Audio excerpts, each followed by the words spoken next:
বসেন বসেন, বসে যান, বসে যান। আসসালামু আলাইকুম ওরহমতুল্লাহি ওবারকাতুহু। সম্মানিত দর্শক শ্রোতা, আপনারা সকলে জানেন বলে আমাদের বাংলাদেশের মাঝখানে আলেম সমাজের অবস্থা খুবই করুণ।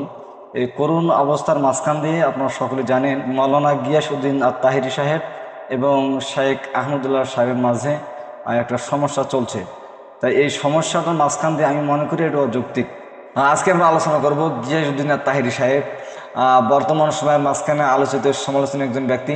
আপনারা সকলে জানেন বলে তিনি বর্তমান শেখ আহমদুল্লাহর পিছ নিয়ে মনে করেন চুম্বুক আর লোহা যেমন লেগে থাকে এরকম করে লাগছেন।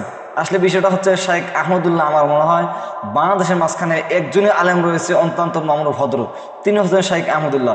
সঙ্গীত দর্শক সকলে জানেন বলে গিয়াসউদ্দিন আত তাহিরি সাহেব সারা বাংলাদেশের মাঝখানে ভাইরাল হয়েছিল কিভাবে জানেন? তিনি কিন্তু মাঠে মঞ্চে নেচে গিয়ে ভাইরাল হয়েছিল।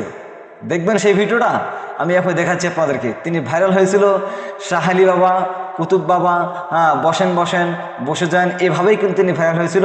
চলুন আমরা আজকে সেই ভিডিওটা দেখব তিনি কিভাবে বাংলার জন্য মাঝখানে ভাইরাল হয়েছিল।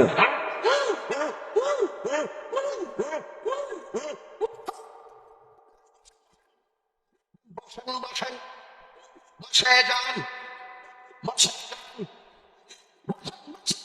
কি বলে? বাবা, বাবা, মৌলানা বাবা, জালাল বাবা, ফতে বাবা, কেল্লা বাবা, শালি বাবা, গোসা বাবা, শারানি বাবা, নারায়ণী বাবা, শালি বাবা, মারহাবা মারহাবা, কেল্লা বাবা মারহাবা, মারহাবা মারহাবা, আইজান আলী মারহাবা মারহাবা। দর্শক সকলে দেখলেন বলে ইনি মঞ্চে আগে কিভাবে কি করছে, এখনো তো এরকম করে। এক আহমদুল্লাহর পিছনে লাগার ফলে মানে আলেমরা লাগার ফলে আজকে নাস্তিক পাড়ায় খুশির মনে করেন বন্যা হয়ে যাচ্ছে।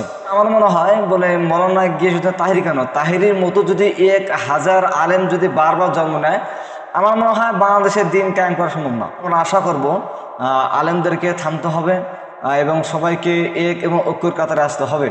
আল্লাহ রাব্বুল আলামিন আমাদের সকলকে এক হওয়ার জন্য তৌফিক দান করুক এবং মাসলাগত বিষয়ে মাসলাক যার যার, দিন ইসলামটা সবার। আসলে মাসলাগত পার্থক্য আপনার থাকতেই পারে কিন্তু দলগত পার্থক্য আপনি করা যাবে না।